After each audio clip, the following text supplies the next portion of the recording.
Hi guys, welcome to episode 58 in my ongoing Warhammer Conquest review series. In this episode we'll be reviewing issue 58, which is quite a heavy issue actually. Very weighty, but that's down to the extra paper that's inside, which we'll get a look at in a minute. Coming with this issue is a Space Marine attack bike, which will be up to win later in this episode. So keep your eye out for that. Right, let's get in there and have a look and see what we've got. This is a Space Marine attack bike. Comes in 2 sprues. This sprue is a basic Space Marine bike set, the same as all the other Space Marine bike sets. And if you really wanted, you could just assemble this as a Space Marine bike and not add the attack component. But why would you want to? The attack component is the coolest bit. Here's the extra sprue that goes with it. You can see we've got 2 sprues, roughly the same size. Pretty much exactly the same size. However, this one seems to have a few more bits to it. This sprue comes with sort of the base plate of a sidecar, an extra wheel to go on the side, an extra guy to sit in said base plate and fire the additional weaponry, and it comes with either a heavy bolter or a multi-melter, and then it comes with an additional little bolter in a holster for that guy to use if he so wishes. Why you wouldn't use the heavy weapons, I don't know. As a matter of fact, you wouldn't, you know. Which overall basically means that you've got a bike equipped with twin link bolters and a pistol, because that guy comes with a pistol, and a sidecar equipped with a heavy bolter or a melter gun and a bolter. It has extra runes over a bike to represent that there's 2 figures, and it's like basically having an extra bike. It's like having 2 extra bikes in your squad. Only one of them's armed with a heavy weapon, which gives your bike squad a bit more oomph for their butt. The base for the attack bike is larger. Some of you may well be aware that bikes didn't always come with bases. Attack bikes didn't always come with bases, but they do now, primarily because the bases tend to dictate how many people can get into base-to-base contact with the model. So I think they become a bit more important in this edition, and as such, you know, when necessary, they've given bases. I think they had bases in the last edition as well, but I don't think which edition they didn't have bases. One of the editions they didn't have bases in. Anyway, they come with this nice chunky base, which is actually fairly big. So whilst you can get into combat with probably a lot of guys with your attack bike, be aware that a lot of guys can get into contact with you, so perhaps not as vicious in hand-to-hand as you might want it to be. So that's pretty cool. The next thing is we have another. I'm going to stand up to show you all this in a moment. We have another. Ooh, there we go. Unfold that. Ooh, we have another battle board. The same as as with the previous ones. This is quite big, so I'm just going to back up. We've got 2 sides for this. We've got what looks like an Aquila landing pad side with some pipe work going to it. And what I can assume is a lift from underground. And then if I flip over to the other side, we have the same landing pad, the same lift, only we have a lot of the scenery drawn on, or photoshopped on. Some of this scenery we already have. I think we're still waiting on that. Where have we got that one? Do we have that already? I don't think we do. I don't think I've built that yet. If we have it, I haven't built it. So if you've got the scenery, you can use that side. If you haven't got the scenery or just don't have the time to set it all up, you can use the other side. I'm just going to see if I can dig out the other battle mats. So here are our previous battle mats. Going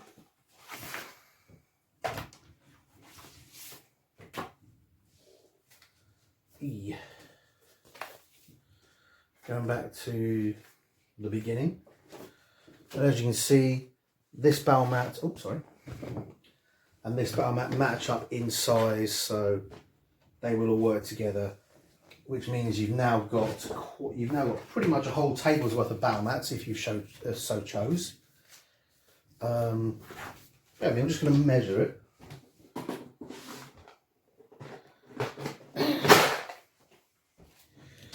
Let's measure the edges, because I haven't bothered measuring.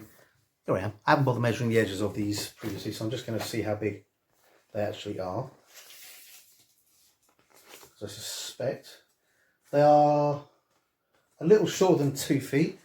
So if I measure, all being the same width, if I just show you that, if I measure along the edge there, it is 22.5 inches there that you can see. So if we lay them all out next to each other, we won't have entirely a full table. Yeah. Sorry, just comparing them for you guys. We wouldn't have a full 6x4 table, but at this point we're going to have something with a very similar approximation. And yeah, these things, if I just, again, if I lay this along the edge and run it down for you, yeah, it's nowhere near 4 foot, it's just short of 3 foot. So we're getting towards a full-size table.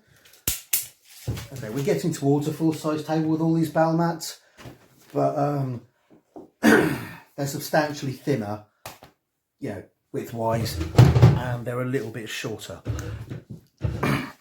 But that being said, if you laid all 3 side by side to create one massive great battle zone, you certainly would have a good solid size board to work on. So that's yet another string to our bow for gaming. So that's going to give you something that's pretty cool and pretty ready made. I have considered, actually, sorry, I think I've knocked this, so I'm just going to try and reline it. I've actually considered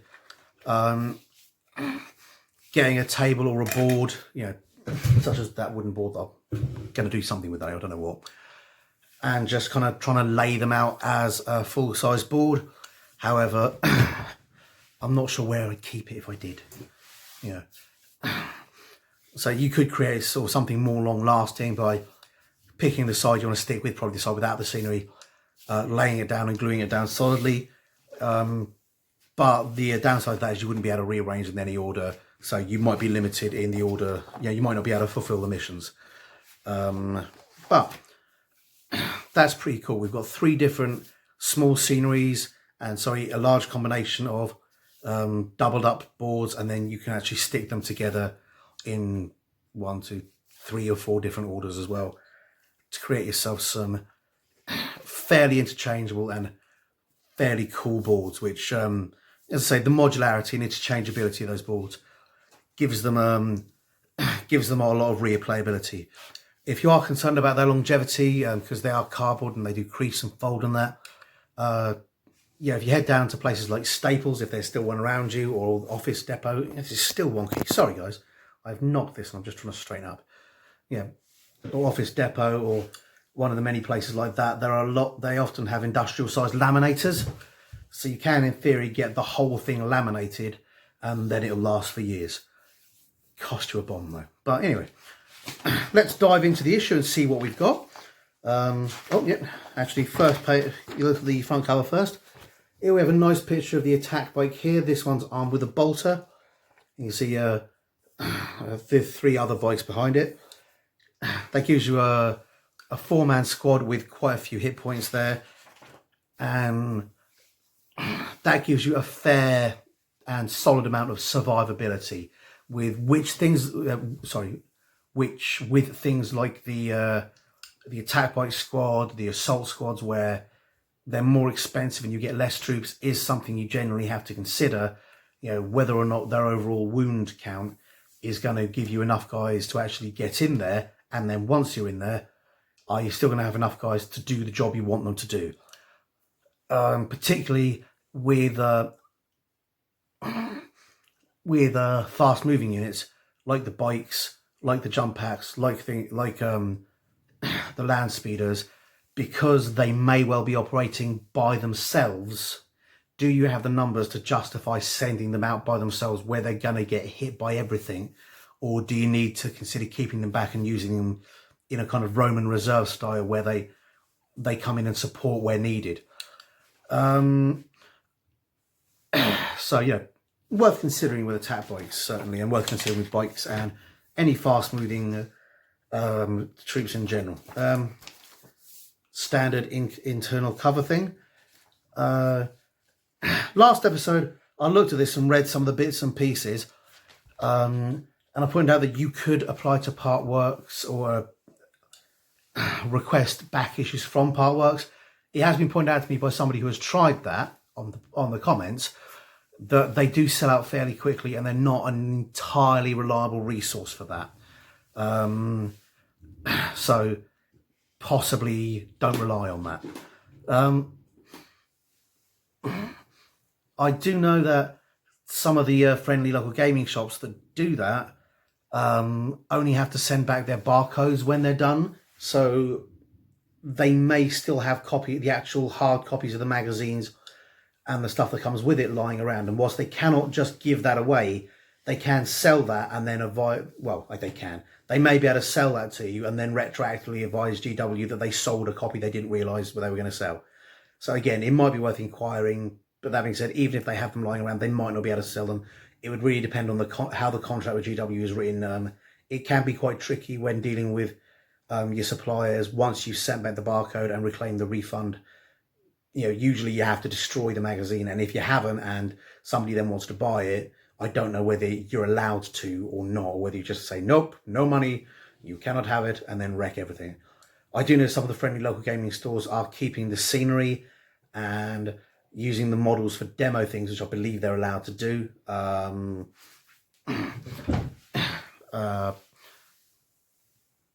I also know that they're not allowed to sell you the separate bits without the magazine, and they're not allowed to give them away, certainly. Actually, I say that. They may be able to give them away as prizes. I know GW does tend to allow for things like that, but I don't know the specifics of this. But, there are other routes you can try if you've missed an issue. I know some of the shops have, as I say, they've been keeping them by for a few weeks after their sale date, just before they actually fully return them, just to allow for back issues. Others have just been keeping them by, not returning them, and keeping them as permanent back issues because there is a certain saleability in the models with them at $7.99. So it's worth checking. It's worth checking other places if Hatchet Partworks are no good for you. As I say, usually what happens with magazines, and I know this from having run a shop myself, is you get the magazine. If you don't sell the magazine, you cut out the barcode, you send the barcode back, and you destroy the magazine.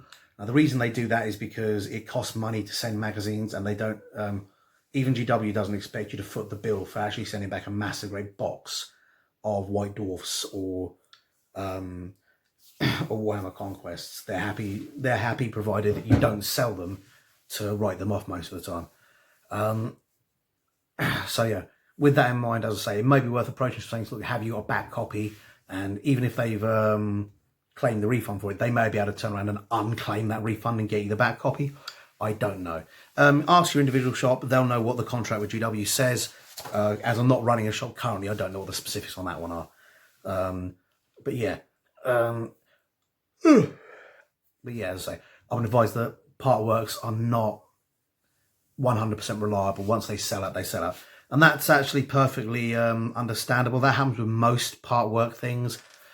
The way a business model with a Partwork like this tends to work is they'll make a ton for the first issue, and then every issue afterwards, they'll gradually decrease their numbers. The reason they do that is because they expect people to lose interest. Whilst 1 million people might buy issue 1, and possibly did with Conquest because it was really good, issue 2 will have a substantial drop in sales, and by the time they get through to the 80th issue, they may only even be selling a few hundred. And in order to avoid making massive losses as a company, they then have to sort of guess how many they're going to sell and reduce their numbers down to that much. So as time goes on, it may be harder to get them. If there is demand, GW may request reprints. They did that with the first issue because the demand was much higher than they expected. So you know, even if you can't get it the first time, it may be worth poking, writing letters to GW and saying, "Dear GW, I did not receive my Partworks issue. Please, can I has?" And they may be able to do something like that for you. They may be able to fix that for you. They may not, you know, but it's always worth trying. But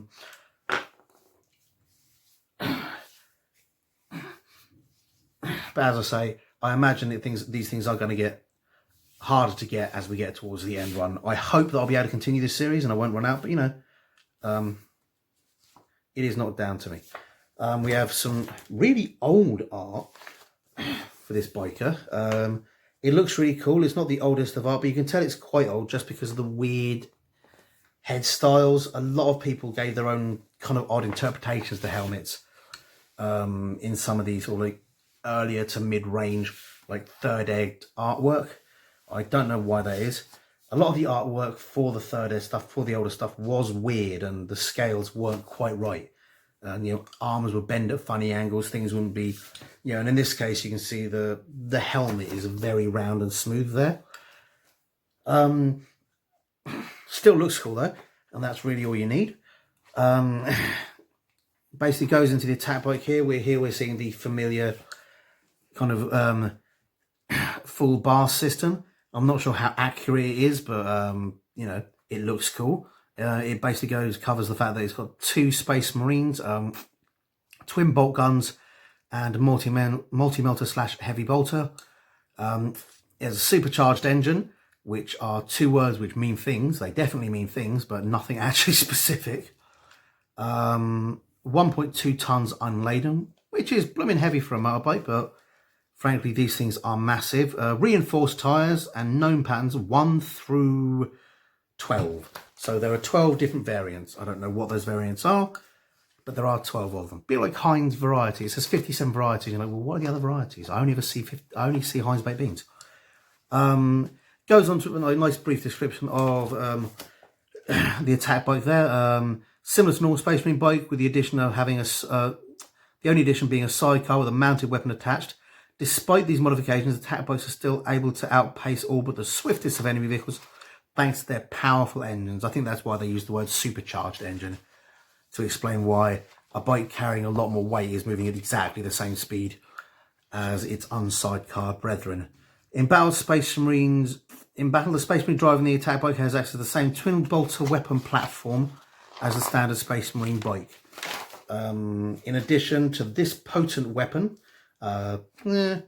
reasonable I'd say, not necessarily potent, the gunner uses a mounted heavy bolter and multi-melter to provide fire support. I'd have to check the stats on multi-melters, but melter weapon in this edition is nowhere near as amazing as it used to be.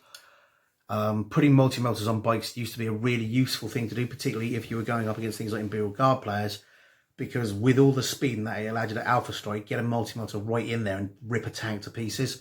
In this edition, I don't really think they're that good. I haven't had a chance to use them, so I'm prepared completely to be wrong, but they certainly don't seem that good on paper. As I say, I'm playing purely Primaris, and none of the stuff I've had access to yet has multi-melters. I haven't got any of the vehicles. I'm actually relying on this to get the vehicles, so I'm hoping those later issues in which the numbers get smaller aren't the ones with the vehicles in. So nothing I've had as yet has had the multi-melters or the melters. So I am at this point still waiting to see what happens. It's worth noting another loadout for the bikes was a plasma gun. You could replace or swap out your twin bolters for a plasma gun, or in some cases you could add it and you'd have a guy riding a bike with a plasma gun like that, or you'd have one plasma gun in the front sponson instead of 2 things and then like a flashlight or something. I'm not sure what it was. That doesn't seem to have come with any of the bikes we've got. I don't know if it's still a loadout that's available or not. But yeah, it goes on through this to talk about more stuff that's available. It also goes on to point out that the White Scars make heavy use of bikes, which is really interesting. Apparently the White Scar Codex is out. I haven't had a chance to read it. I am going to be interested. I think it's mostly just the stuff that's out at the moment. Otherwise, they would do a massive furore. But I am going to be very interested to see what the White Scars do with Primaris, because at the moment there are no Primaris bikers. They've got the aggressors and the jump pack guys. Sorry, not the aggressors. They've got the jump pack guys, which are designed to move fast, and they've got the guys with the massive wang cannons that came out in the latest Primaris expansion that are meant to move fast, but they've got nothing particularly on vehicles, and certainly nothing that really represents the ideology of mounted combat, which is what the White Scars really go for. So I'm curious to see if something's going to come out for the Primaris Viz bikes. I really hope there is, but it will depend. Well, yeah, it'll depend entirely on whether GW want to or not. But yeah, we've got lovely pictures of White Scars going mental there. We've got nice picture of the bike and some more details. Next, we've got A Legacy of Shadows, the deeds of the Raven Guard, are but scantily recorded in the wider Imperium. Secrecy is the greatest weapon of the Raven Guard. Secrecy and surprise. Secrecy and surprise are the two greatest weapons of the Raven Guard, and a fanatical dedication to the the three greatest weapons. Never mind. For those of you who haven't seen Monty Python, you understand where that bit was from, and shame on you. As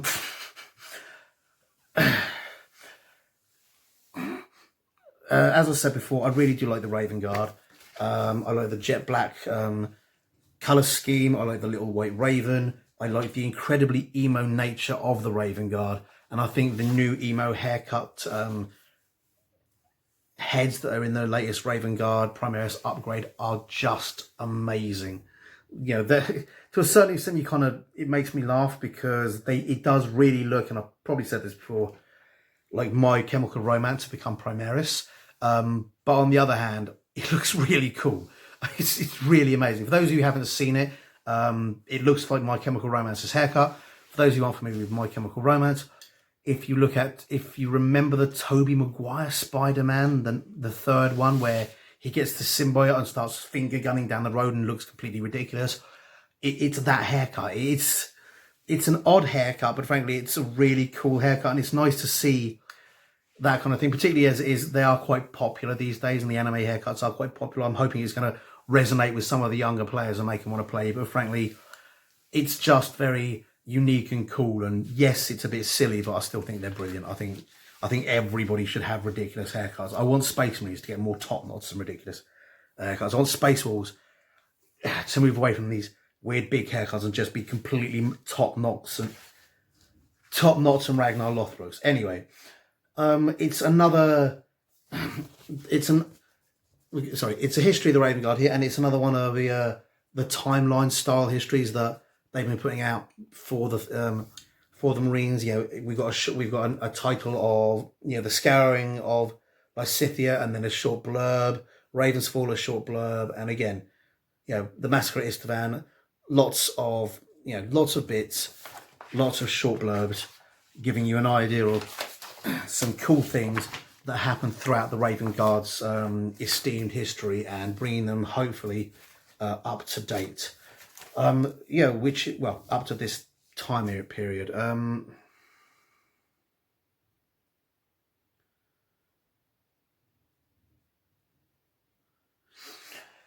We've got this beautiful thing, this scattering here. Kavan Shrike calls a meeting of all the leaders of the Raven Guard for the first time in centuries. Chapter commanders gather in full within the Raven Spire to offer the counsel of their master.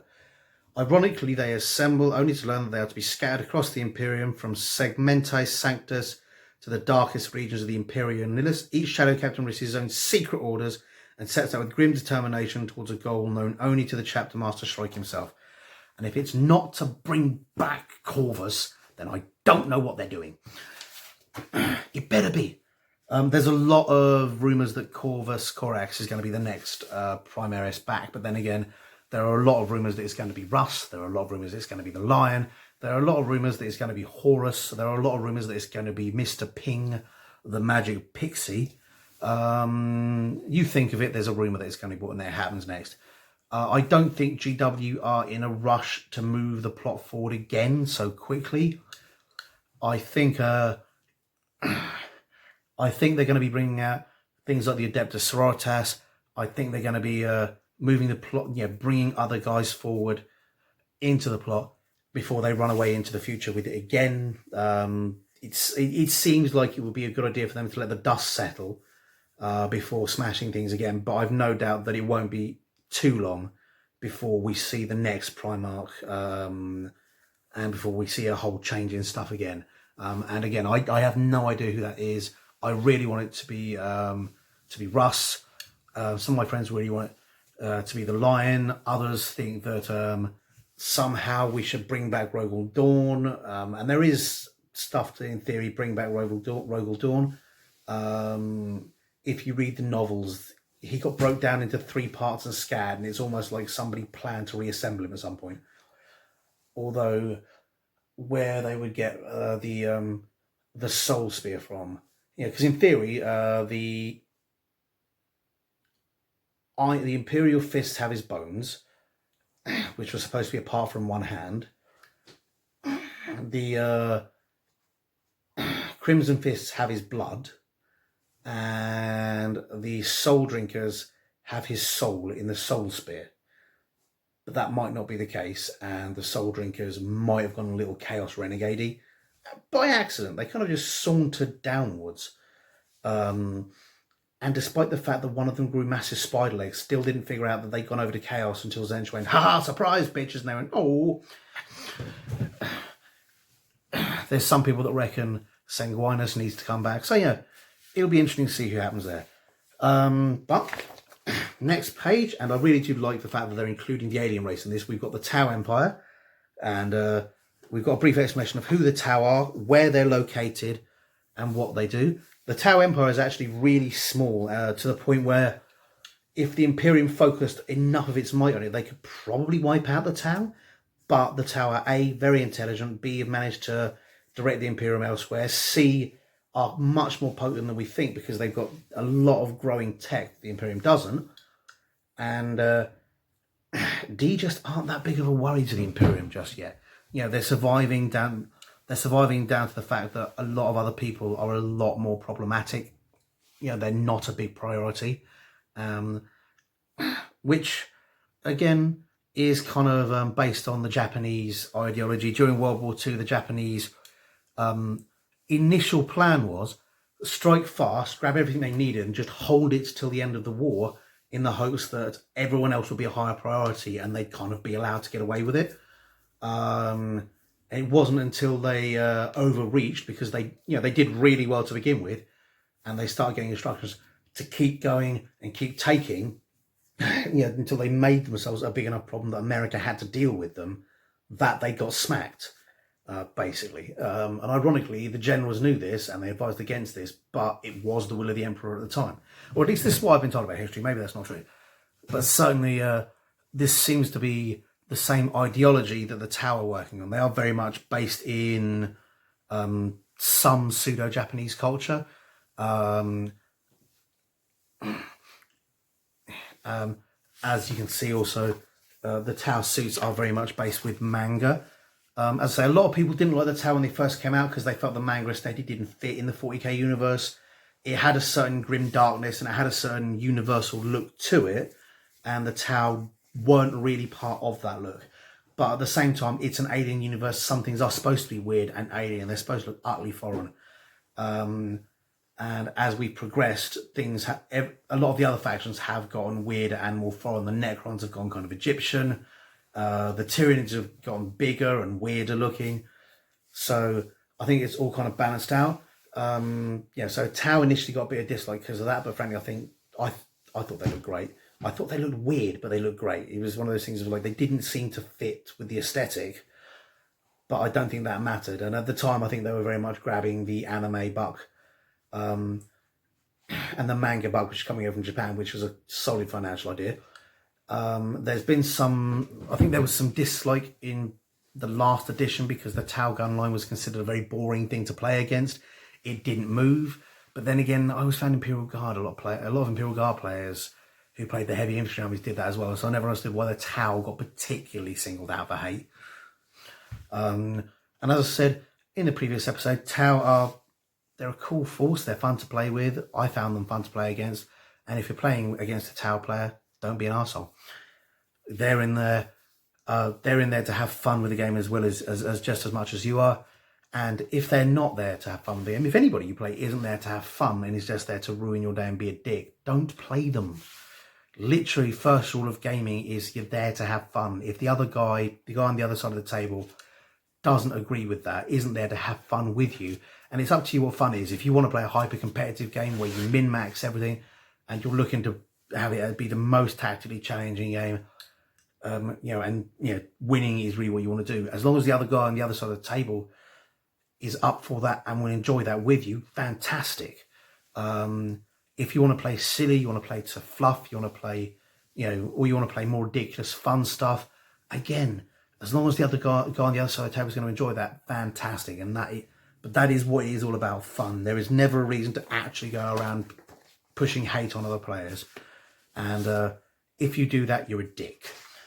And I hope I never have to play you. And if that offends you, you're probably a dick, and I hope I never have to play you.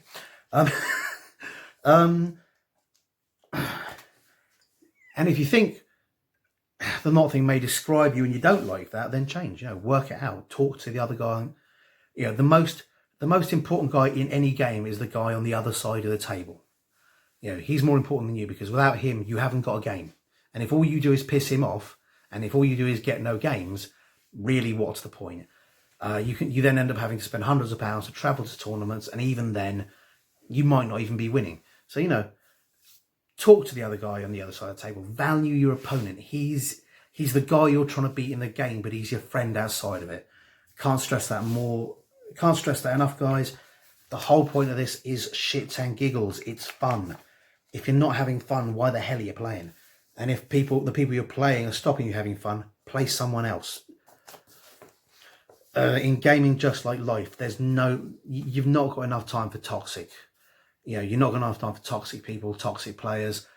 You won't get to play anywhere near as often as you want if the players you're playing against aren't fun, because they're jerks, because they're obsessed with winning over enjoying, because they've min-maxed it and bought every figure to make their army the absolute best whilst you're running on a budget and you've got no hope of beating them. Don't waste what is probably your very limited gaming time on those players. Find people you'll have fun with. There are dozens of clubs out there. Almost all of them play 40k. That is 40k's main advantage. For the longest time, I always said it was like the Windows of gaming systems. It was buggy as all hell, but every computer had it. So as long as your stuff worked with Windows, as long as you were okay to work with Windows, you could plug in anywhere. I think they've really improved the bugginess of it, so they're a lot better than Windows now. But they are the gaming system that is everywhere. Every gaming club everywhere has at least one 40k player, usually a bunch. So there is no shortage of players. You don't have to sit there and put up with bad players.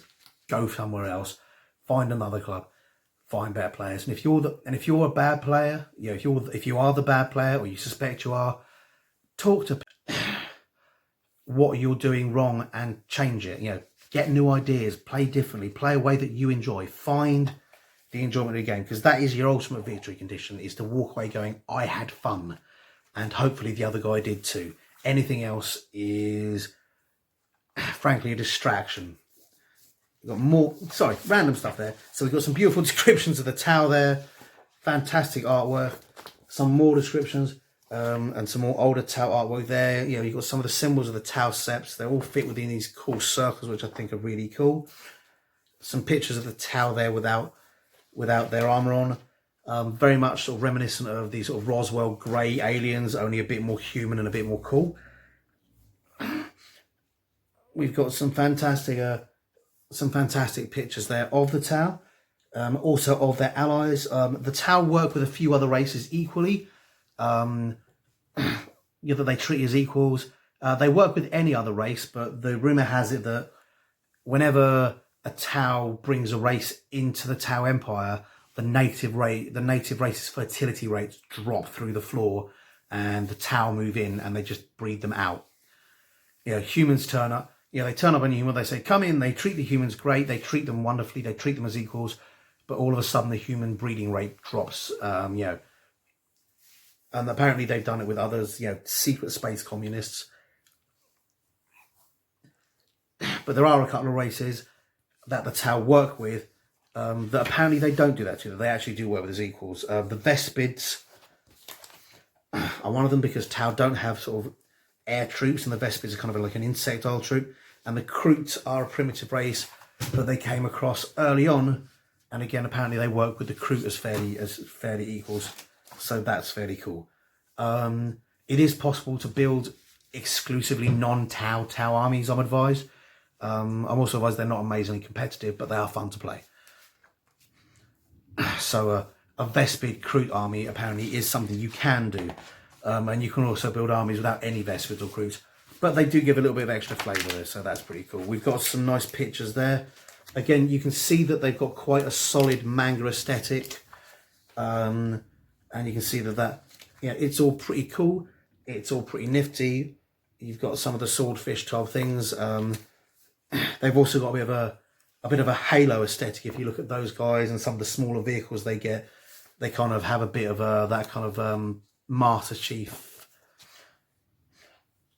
Halo aesthetic going on from the Halo video games, which they did come out roughly that time, so that's understandable as well. Plus, Halo did grab some of the manga aesthetics for the Covenant. Okay, we're onto the how to build section for the Spaceman attack bike. First and foremost, clipper safety. You wouldn't want to lose an arm. So again, it's showing you the basic sprues. Yeah, it's showing you once again how to build the bike. The bike goes together fundamentally the same as the standard Spaceman bike. Then it's showing you how to build the attack bike section, and then it's showing you how to attach the gun, and there's a bunch of extras,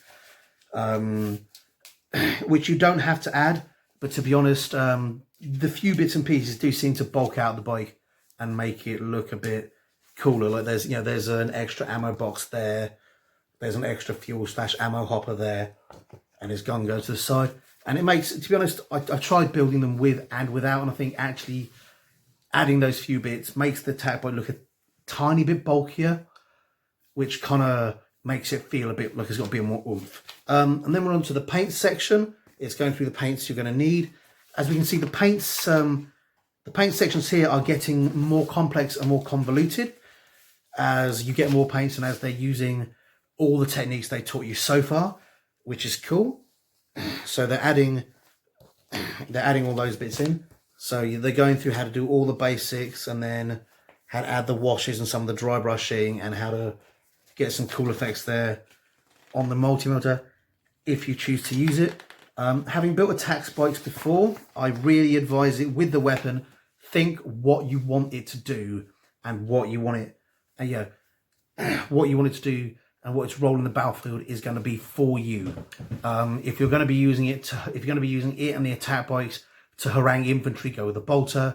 If you're going to be trying to use it as an alpha strike for elites or for heavy vehicles, go for the multi-melter. But give some thought to it. Either that or try and magnetize it. It's not the easiest, because it actually, if I flip back here, the weapon actually attaches to this thin little rail here, so magnetizing it is pretty tricky, but I dare say if you're creative, you could figure something out to give you optional weapon loadouts. But if not, if you are going to glue it, which is what I tended to do, just think really what you're going to use it for. As I say, they can end up out there on their own. They can end up getting destroyed. So really, you don't want any ambiguity about their role on the battlefield. In the case of the attack bikes, it tended to be my experience that a unit that does everything does nothing well. So, I basically equipped them to do one job and one job only. In my case, I couldn't equip them with the heavy bolter, because I equipped them as either I'd use the bikes just to die. I'd use them like ablative lines, because I'd used them in the previous edition, where you could either shoot through them and give the guys behind a cover save, or you had to destroy them. So I sometimes use them to allow my heavy vehicles to get through unscathed. If I wasn't using them like that, I tend to hold them back and use them in reserve to reinforce troops wherever they needed to be, to add extra oomph to the firepower, at which point I gave them the heavy bolter because it was the most adaptable and it allowed them to perform in more situations. But because they had that one specific, they had 2 roles. One didn't matter what they were loaded out with. The second one required a certain level of adaptation, but they were specifically there to add mobile support and to plug lines. I knew what they were going to do, so I got a reasonably solid performance out of them.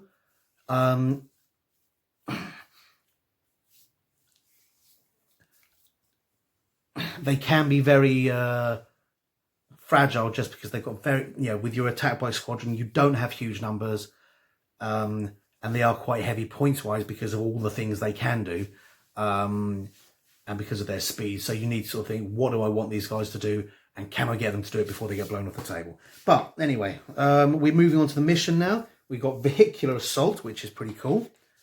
Nice. Oh, actually, sorry, yeah. And there's other bits like the dry brushing the base and that. I forgot that. Sorry. Bouncing back and forth, my fault. Yeah, we've got vehicular assault, which I'm pretty sure is a crime. And we've got a nice little to and fro conversation between some attack bikes there. Running away. The actual mission itself is bike breakthrough.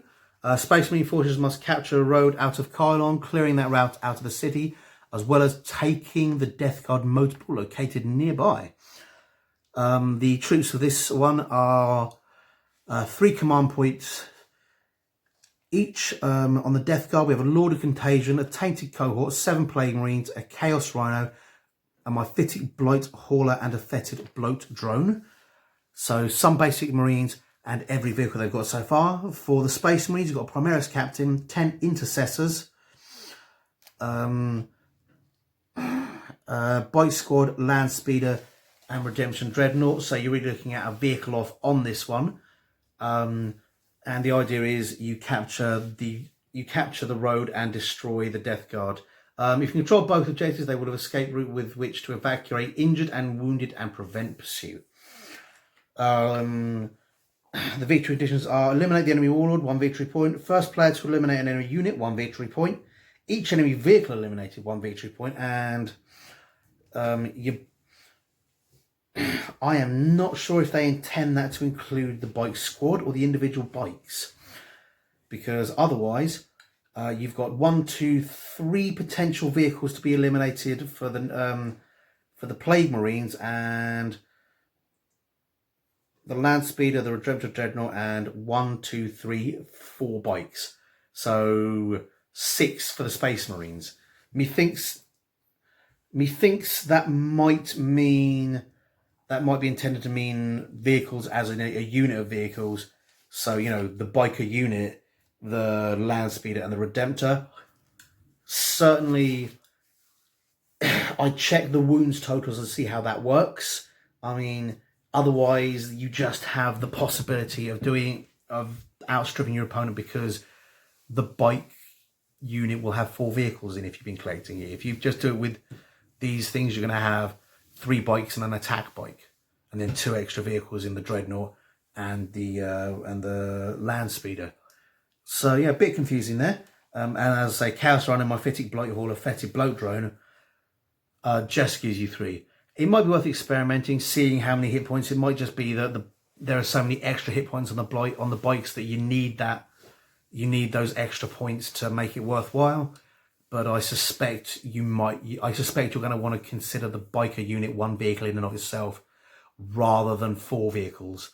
Otherwise, blowing that unit up might mean that might make it much more difficult than intended for the Primaris Marines to win. Sorry, I just saw my translator. For the Primaris Marines to win.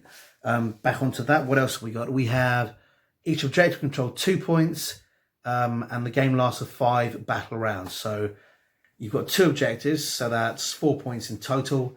So if the Primaris destroys all the Nurgle's vehicles, it'll get 3 points, and controls 4 objectives, it'll get 7 points. If the Nurgle destroy all the Primaris vehicles, they'll get 6 points. So the Primaris need to control all the objectives and destroy all the Nurgle vehicles.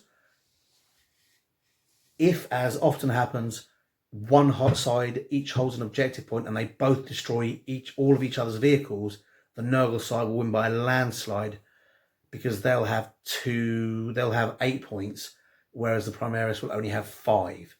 So it really seems to me like you're going to want to consider the biker unit one vehicle, for terms of victory points. You're going to want to consider them a vehicle unit rather than each individual vehicle. But again, experiment.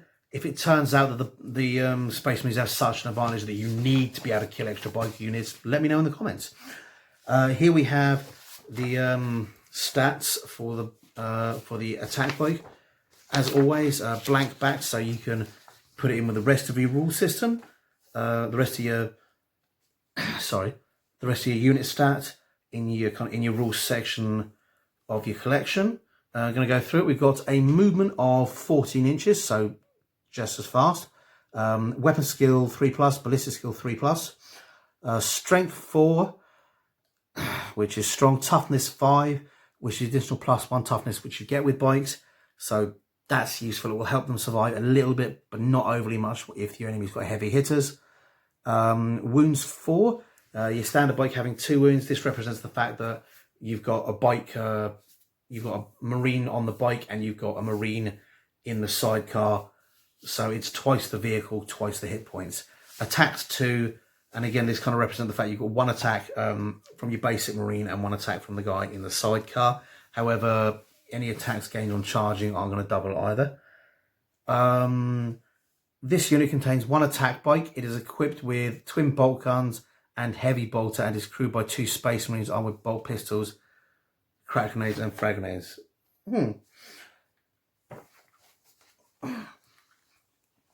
I'm wondering if the bike squad there just means the 3 bikes, or doesn't mean the 3 bikes in the attack bike. I would hope it meant the attack bike, but you never know.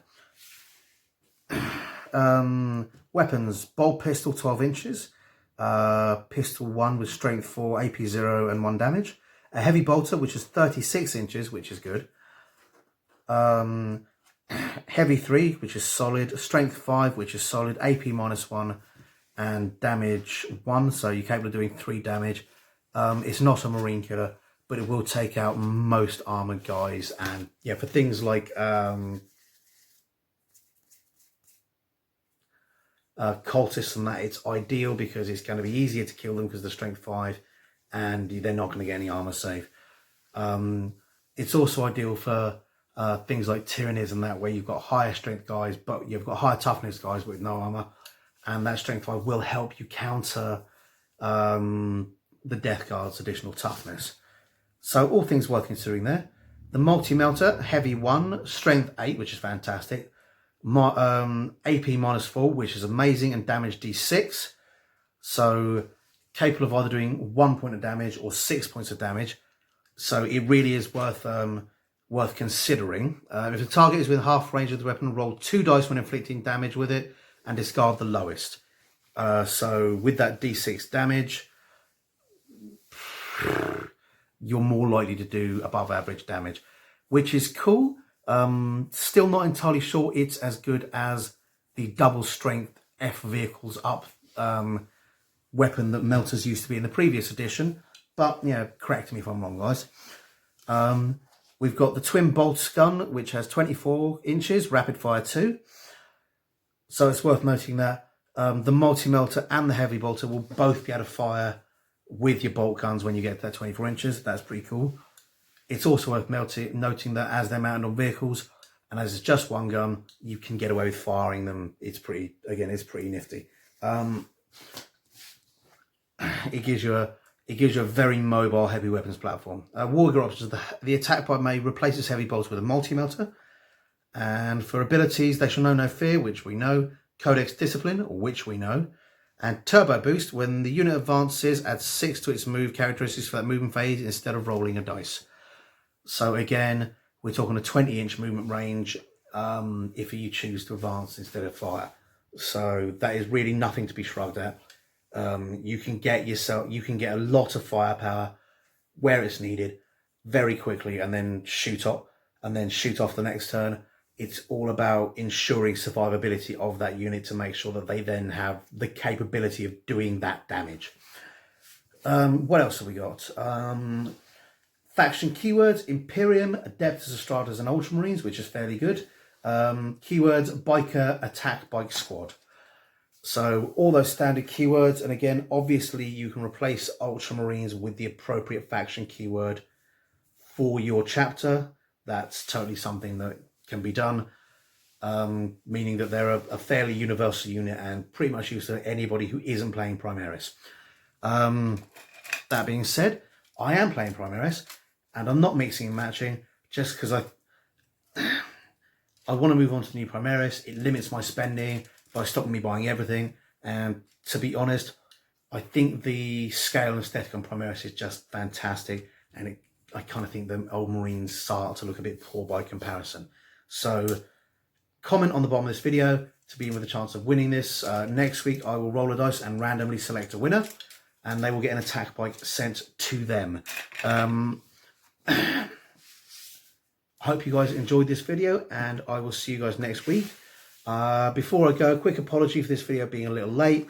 This week was my eldest daughter Julia's birthday. She got the Stranger Things D&D adventure, and she wanted me to run it for her friends, and the only day they were available was Wednesday evening.